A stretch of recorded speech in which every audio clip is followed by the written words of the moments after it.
describe a little bit about your leadership style. Yeah, I would say that there's some leaders that are very dynamic, I would Mm-hmm. describe Mm-hmm. them as, I'm not that. I'm not dynamic. I remember reading this book one time where somebody said the CEO means Chief Energy Officer. Mm-hmm. And I thought, am I the Chief Energy Officer? It's like, I don't think I am. So hate to disappoint that author, but there's all sorts of different styles of CEOs. And my style is I would describe myself as very even.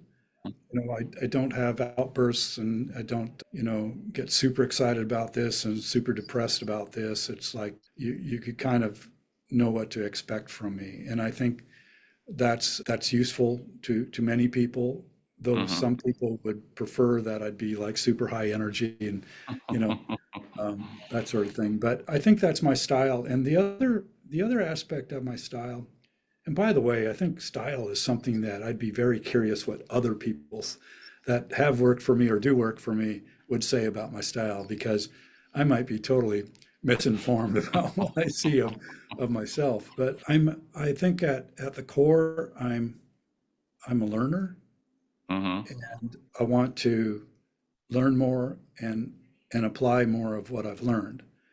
Mm-hmm. And so that's what keeps me going, keeps me interested, keeps me energized. And that's what I think keeps the business growing thus far. Yeah. Yeah. Okay. That makes sense. I think the style is an interesting point because you're right. A lot of people have a vision of a CEO, and maybe it's a Steve Jobs or it's some other visionary that is the face of everything, right? But that's not the business you built very successfully over 3+ decades, right? I think part of the message for everybody is be in tune with your own style, whatever works, right, for you and the business, along with the complementary people that are around you to make it work. Right. And that's a great point that one of the things we need to do is find various ways to get to know ourselves. And when we get to know ourselves, then we learn that we have strengths. But then on the other column of that ledger sheet is the weaknesses Mm, and or just the gaps, if you will. mhm. And maybe we don't even call them weaknesses because that implies that we need to strengthen those. It's like we don't necessarily need to strengthen those. Maybe we choose to, but we need to fill in those gaps with other people that could fill those gaps really well. And Mhm.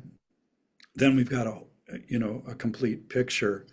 And the most important thing is to really understand who we are, what our strengths are, and tap into those and maximize those.